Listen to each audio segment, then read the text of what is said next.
Good morning students. હવે આપણે આજે ચેપ્ટર નંબર 7ની અંદર થિયરી નંબર 8 જોઈશું.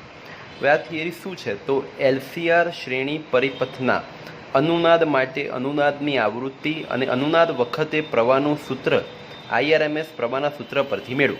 એટલે સૌથી પહેલાં તો અનુનાદ આ શબ્દ પહેલી વાર આવ્યો છે. અનુનાદના ઇંગ્લિશમાં કહેવાશે રેઝોનન્સ, બરાબર. હવે અનુનાદ શું છે એ સમજીએ અને પછી મેથેમેટિકલ સ્ટેપ જોઈએ. તો એકદમ સરળ ભાષામાં કહું તો તમારે કોણીય આવૃત્તિને ધીમે ધીમે બદલવાની છે.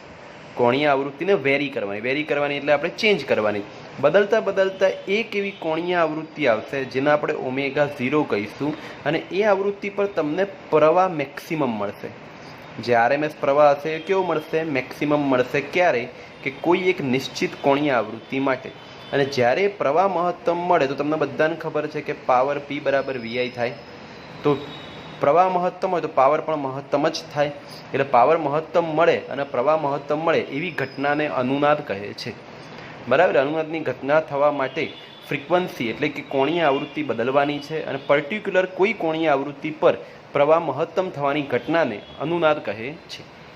હવે જો એલસીઆર શ્રેણી પરિપથની વાત કરી છે એટલે આપણે એલસીઆરને શ્રેણીમાં લગાડીશું. ઇનપુટ તરીકે VM cos ઓમેગા ટી લઈએ છીએ. એટલે જુઓ, ઇનપુટ V બરાબર VM cos ઓમેગા ટી અને આઉટપુટમાં I બરાબર IM cos omega T minus delta. આ કેવી રીતે? તો ભૂતકાળના જે વિડીયો છે આ ચેપ્ટરના એ પ્રમાણે તમને ખબર પડશે, છતાંય કહી દઉં છું કે જ્યારે પણ L, C અને R ત્રણેય એક સાથે શ્રેણીમાં હોય એટલે કળા તફાવત નક્કી હોતો નથી. તો કળા તફાવત કેટલો? તો ડેલ્ટા જેટલો હોય છે એવું ધારવાનું છે. બીજું કે આપણે હંમેશા ઇન્ડક્ટરની પ્રાયોરિટી પહેલી રાખી છે, અને ઇન્ડક્ટર માટે હંમેશા કઈ નિશાની આવે? માઇનસ. ઓકે. હવે I બરાબર VM બાય મોડ Z, એટલે કે IMની જગ્યાએ શું લખ્યું? VM બાય મોડ Z લખ્યું. હવે આ સૂત્ર તમને ખ્યાલ છે કે VRMS બરાબર VM બાય રૂટ 2, IRMS બરાબર IM બાય રૂટ 2. હવે IRMS બરાબર, હવે IMની જગ્યાએ તમે VM બાય મોડ Z લખી શકો. તો જો IRMS એમને એમ, IMની જગ્યાએ VM બાય મોડ Z, અને રૂટ 2 તો એમને એમ રાખીશું. પાછું VM બાય રૂટ 2 એટલે VRMS કહેવાય. એટલે અહીં VM બાય રૂટ 2ની જગ્યાએ VRMS લખી લો. એટલે નવું ઇક્વેશન મળ્યું IRMS બરાબર VRMS બાય મોડ Z. હવે અહીં સુધી નોર્મલ વસ્તુ હતી, પરંતુ અનુનાદ થવા માટેની મોસ્ટ ઇમ્પોર્ટન્ટ શરત છે. દાખલા માટે પણ યાદ રાખજો, MCQ માટે પણ યાદ રાખજો ખાસ, કે ભાઈ અનુનાદ થવા માટે શું શરત છે. તો યાદ રાખજો, જ્યારે તમારો ઇમેજનરી પાર્ટ શૂન્ય થાય. હું યાદ કરાવું છું તમને અહીંથી. તમને યાદ હોય તો જ્યારે RLC શ્રેણી સર્કિટ હોય અને એમાં મોડ Z કેટલો હોય? તો અંડર રૂટમાં R² વત્તા omega L minus 1 omega C નો હોલ સ્ક્વેર. આ રિયલ પાર્ટ કહેવાશે અને આ ઇમેજનરી પાર્ટ કહેવાય. તો ઇમેજનરી પાર્ટ શૂન્ય થવો જોઈએ. શેના માટે? અનુનાદ થવા માટે. એનો મતલબ કે આ બંને સરખા થઈ જાય તો 0 થઈ જાય. તો એનો મતલબ કે આવું લખી શકાય, ઓમેગા L બરાબર 1 ઓમેગા C થઈ જાય તો આ 0 થઈ જાય, અને આ 0 થઈ જાય તો ઇમેજનરી પાર્ટ નીકળી જાય, બરાબર. તો યાદ રાખજો, અનુનાદ થવા માટેની શરત શું છે? તો XL બરાબર XC છે, અને XL એટલે ઓમેગા L, XC એટલે 1 ઓમેગા C. એટલે જો નીચે લખ્યું છે XL બરાબર XC. હવે તમે એ મૂકી દો તો આ 0 થઈ જશે. R² વર્ગમૂળ R જ થાય, એટલે Z બરાબર શું મળ્યું? R. એટલે હવે અહીં જે તમારું સૂત્ર આવ્યું હતું ને IRMS બરાબર VRMS બાય મોડ Z, એની જગ્યાએ તમે મોડ Z ની જગ્યાએ હવે R લખી શકો છો, બરાબર. કારણ કે આ અનુનાદ કરી નાખ્યું, અનુનાદ થઈ ગયું. તો અનુનાદ થઈ ગયા બાદ તમારું આ ઇક્વેશન શું ચેન્જ થશે? છેદમાં ફક્ત R આવશે, રેઝિસ્ટન્સ. ઓકે, જુઓ, જોઈ શકો છો IRMS બરાબર VRMS બાય R. હવે જોઈએ વોલ્ટ. મેં તમને પહેલાં જ શરૂઆતમાં જ કીધું એ પરથી, વોલ્ટેજની કોઈ નિશ્ચિત કોણીય આવૃત્તિ માટે RMS પ્રવાહ મહત્તમ થવાની ઘટનાને, વોલ્ટેજની કોઈ નિશ્ચિત કોણીય આવૃત્તિ માટે RMS પ્રવાહ મહત્તમ થવાની ઘટનાને શ્રેણી અનુનાદ કહે છે. શ્રેણી અનુનાદ એટલે કે સિરીઝ રેઝોનન્સ. અને અનુનાદ વખતે પાવર કેવો મળે? મહત્તમ મળે. તેમજ ઇમ્પિડન્સનો કાલ્પનિક ભાગ શૂન્ય થાય. મેં તમને આવડે જ કીધું કે કાલ્પનિક ભાગ કેવો થઈ જાય? શૂન્ય. ત્યારે જ તમારો અનુનાદ ઉત્પન્ન થાય છે. એટલે જો એ જ સૂત્ર ફરી લખ્યું, ઓમેગા L બરાબર 1 ઓમેગા C. ખાલી 0 કહી દીધું કારણ કે એ સેન્ટર ફ્રીક્વન્સી લેવાની છે. એટલે અનુનાદની કોણીય આવૃત્તિ મેં તમને વાત કરી હતી ને કે એક્ઝેક્ટ ઓમેગા 0 આવે ત્યાં જ પ્રવાહ મહત્તમ મળે. સો ઓમેગા 0 અહીં જશે એટલે ઓમેગા 0નો વર્ગ થશે, L નીચે જશે, વર્ગ કાઢો એટલે 1 અંડર રૂટમાં LC થઈ જાય. અને આ જે મળ્યું એ મળ્યું તમને અનુનાદ કોણીય આવૃત્તિ. યાદ રાખજો, આ કોનું સૂત્ર મળ્યું? અનુનાદ કોણીય આવૃત્તિ. હવે ઓમેગાની જગ્યાએ તમને ખબર છે કે 2πf લખી શકાય, એટલે 2πf0. f0નો સૂત્રનો કરતા બનાવો તો 2π નીચે જાય, એટલે 2π નીચે આવી ગયું. એટલે આ પાછું f0 મળ્યું એ શું છે? અનુનાદ આવૃત્તિ. કોણીય શબ્દ કાઢી નાખવાનો થાય, કારણ કે ઓમેગા એટલે કોણીય આવૃત્તિ, f એટલે નોર્મલ આવૃત્તિ, પણ અનુનાદ લખવું જરૂરી છે, કારણ કે અનુનાદની ઘટના માટેનો જ આ થિયરી છે. બરાબર? તો આ હતી થિયરી મોસ્ટ ઇમ્પોર્ટન્ટ અનુનાદની. હવે એના પછી અનુનાદ પરથી જ બીજી થિયરી છે, આ બંને થિયરી જોડે તૈયાર કરવાની રહેશે. શું છે થિયરી? તો અનુનાદ વક્ર દોરો તેમજ ક્યુ ફેક્ટર સમજાવી તેનું સૂત્ર તારો. હવે સૌથી પહેલાં આપણે અનુનાદ વક્ર દોરવાનો છે, પછી ક્યુ એટલે ક્વોલિટી ફેક્ટર સમજાવવાનું છે અને એનું સૂત્ર તારવવાનું છે. હવે તમારી સામે જે દેખાય છે એ અનુનાદ વક્ર નથી, પરંતુ એક નોર્મલ ગ્રાફ છે જે દોરવો જરૂરી છે, MCQ માટે પણ કામનો છે. આઈ વિરુદ્ધ ઓમેગાનો ગ્રાફ છે, એટલે જોઈ શકાય છે કે પ્રવાહ વર્સિસ ઓમેગા, અને આરના સંદર્ભમાં જ લીધેલું છે, કારણ કે તમને આવડે જ ખબર પડી કે અનુનાદની ઘટનામાં તો મોડ ઝેડ તરીકે શું લેવાનું હોય છે? ફક્ત આર જ લેવાનું હોય છે, બીજું કંઈ લેવાનું હોતું નથી. તો જ્યારે હાઈ આર હોય, હાઈ આરનો મતલબ એવો થાય કે અવરોધ જેટલો વધારે હોય એટલું તમારું જેમ જેમ તમારો ઓમેગા વધે એમ પ્રવાહનું વેરિએશન માપનું જ છે.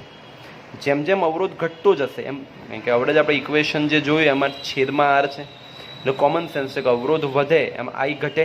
એટલે જો અહીં અવરોધ વધારે જેમ આઈ ઓછો છે, અહીં પણ અવરોધ જેમ ઓછો કરે એમ અહીં વધતો ગયો, અને અહીં આર સૌથી ઓછો હોય ત્યારે પ્રવાહ મેક્સિમમ હોય, એટલે એ વખતે પ્રવાહ મેક્સિમમ છે. ઓકે, ચલો હવે આપણે અનુનાદ વક્ર જોઈએ કે કેવું હોય છે, અને પછી આપણે ક્વોલિટી ફેક્ટર સમજીએ.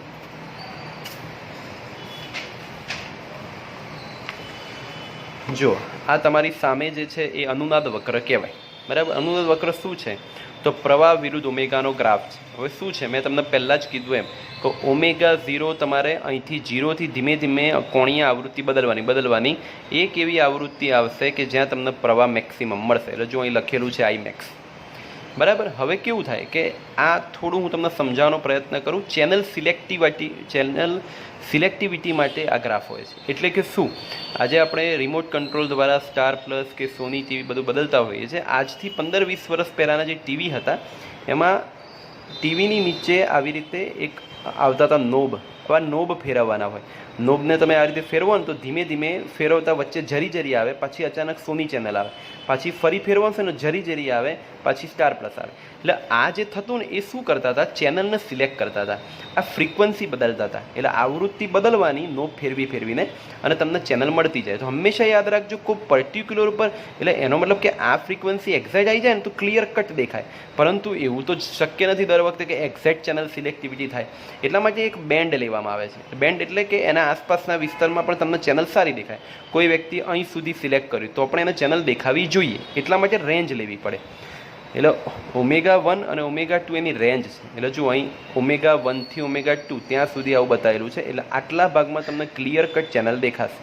બરાબર? અને આ ઓમેગા 1 ઓમેગા 2 શું છે તો એ સમજવા માટે જેને કહેવાય આટલો જે પોર્શન છે ને એને શું કહેવાય? 2 ડેલ્ટા ઓમેગા.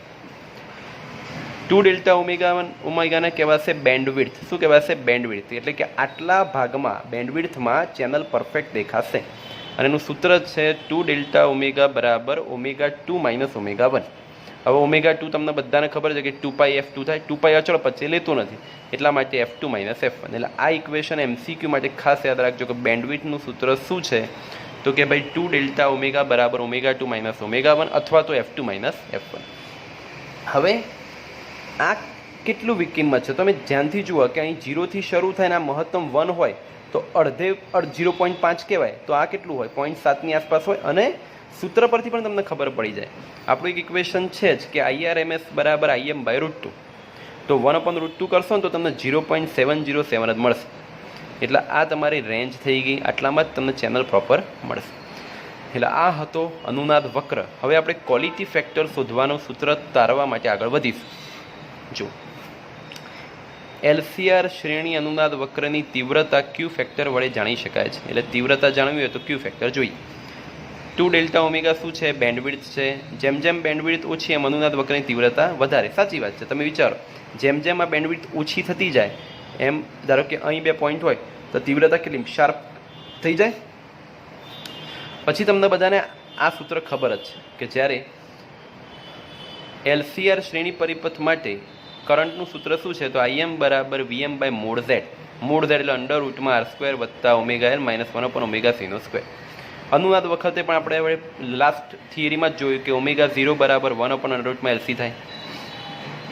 આ પણ તમને ખ્યાલ છે કે IRMS બરાબર VM બાય મોડ ઝેડ થાય. IRMSની જગ્યાએ Im બાય √2 લખાય. પરંતુ આપણે લાસ્ટ વિડીયોમાં લાસ્ટ થિયરીમાં જ જોયું કે Im બરાબર VM બાય R છે. હવે ધ્યાનથી જુઓ તો Imની જગ્યાએ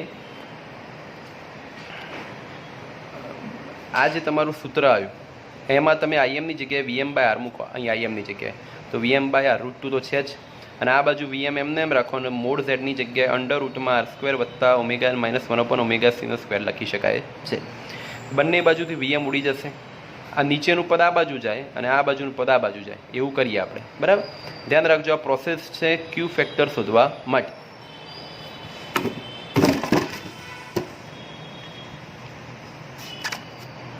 હવે જુઓ, ચોકડી ગુણાકાર કર્યા પછી આવી રીતે મળશે.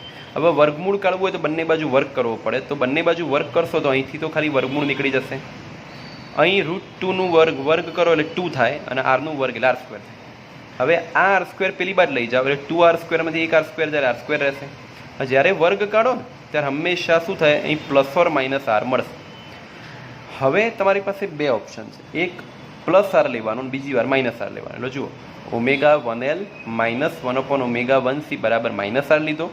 બીજો કેસ લીધો ω2L માઇનસ 1/ωc બરાબર પ્લસ R. હવે આ બંને સમીકરણનો એકવાર આપણે સરવાળો કરીશું ને એકવાર આપણે બાદબાકી કરીશું. જો બંનેનો સરવાળો કરીએ તો તમે જોઈ શકો છો કે આ બંનેનો સરવાળો થાય તો L કોમન નીકળશે. તો જુઓ, L કોમન એટલે અંદર શું રહે? ω1 વત્તા ω2. પછી આ બંનેમાંથી માઇનસ 1/ωc કોમન નીકળશે, કાઢી દીધા. અંદર શું રહેશે? તો 1/ω1 પ્લસ 1/ω2. માઇનસ કોમન કાઢો અંદર પ્લસ થઈ જાય. અને આ બાજુ જમણી બાજુ સરવાળો કરશો એટલે R માઇનસ R શું થઈ જાય? 0. હવે આ માઇનસ વાળું પદ આ બાદ લઈ જાઓ એટલે પ્લસ થાય. બંને બાજુથી ω1 પ્લસ ω2 ઉડી જશે. બરાબર, અને ω1 2ના સૂત્રનો કરતા બનાવો, ω1 અને ω2 એને આ બાજુ લઈ જાઓ તો L નીચે આવી જાય તો 1/LC મળી જાય. હવે બંનેની બાદબાકી કરીએ. આ તો પોર્શન બંનેનો સરવાળો, હવે બંનેની બાદબાકી. તો ચલો આ બંનેની બાદબાકી કરીએ તો શું થાય? L કોમન નીકળશે, અંદર શું રહેશે? ચલો બંનેનું સબસ્ટ્રેક્શન લખી કાઢ્યું પહેલાં. હવે ધ્યાનથી આ માઇનસ જ્યારે ઓપન કરીશું તો આ પ્લસ થઈ જશે. વચ્ચે સ્ટેપ બધા લખ્યા નથી, નહીં તો થિયરી બહુ લાંબી થઈ જાય. એટલે માઇનસ માઇનસ પ્લસ થશે, આ તો માઇનસ જ રહેશે. એટલે આ પદના આ પદ બંનેમાંથી L કોમન કાઢ લો એટલે અંદર માઇનસ રહેશે. પછી આ પદ અને આ પદ પ્લસ છે અને આ માઇનસ છે, દેખાય? લખી કાઢ્યું. પછી આ બંનેમાંથી 1/c કોમન કાઢો અને આ પદ પહેલાં રાખો તો 1/ω1 માઇનસ 1/ω2 થાય. અને અહીં 2R થશે. કેમ? કારણ કે ધ્યાન રાખજો, અહીં R માઇનસ કર્યા તો સરવાળો કર્યો ત્યારે R માઇનસ R 0 થઈ ગયા. આપણે બાદબાકી કરશો એટલે R માઇનસ માઇનસ R થશે એટલે 2R થશે. ઓકે, સો અહીં થશે 2R. હવે સાદુરૂપ આપીએ તો C કોમન કાઢ્યા પછી 1/ω2 અહીં જશે, ω1 અહીં જશે એટલે ω2 માઇનસ ω1 ભાગ્યા ω1 ω2 થશે. હવે પાછું તમે ધ્યાનથી જુઓ, આવડે જ આપણે ડિરાઈવ કર્યું કે ω1 ω2ની જગ્યાએ 1/LC લખી શકાય. તો અહીં ω1 ω2ની જગ્યાએ 1/LC છેદનો છેદ અંશમાં LC ઉપર આવશે. અહીં C ઉડી જશે. પછી શું રહેશે? ધ્યાનથી જુઓ, અહીં L કૌંસમાં ω2 માઇનસ ω1, અહીં પણ L કૌંસમાં ω2 માઇનસ ω1 એટલે બે વાર ઓમેગા આખું સૂત્ર થઈ ગયું, 2 ટાઈમ્સ લખી શકાશે. તો જુઓ 2 ટાઈમ્સ L ω2 માઇનસ ω1 બરાબર 2R. બંને બાજુથી 2 કેન્સલ થશે, L નીચે જશે તો તમને ઇક્વેશન મળશે ω2 માઇનસ ω1 બરાબર R બાય L. હવે આ જે ઇક્વેશન છે ને એ ક્વોલિટી ફેક્ટરનું છે, એ તમારે યાદ રાખવાનું છે. બરાબર, ક્વોલિટી ફેક્ટરનું સૂત્ર શું છે? તો સેન્ટર કોણીય ફ્રીક્વન્સી ભાગ્યા બેન્ડવિડ્થ એટલે ω0 ભાગ્યા 2 ડેલ્ટા ઓમેગા. હવે 2 ડેલ્ટા ઓમેગા તમને ખ્યાલ છે કે ω2 માઇનસ ω1 થાય. પાછું ω2 માઇનસ ω1 આવડે જ લાય R બાય L, તો L ઉપર જશે એટલે L બાય R. તો આ પણ એક ઇમ્પોર્ટન્ટ સૂત્ર થયું ક્વોલિટી ફેક્ટરનું. 1 2. હવે આવડે જ આપણે સાબિત કર્યું કે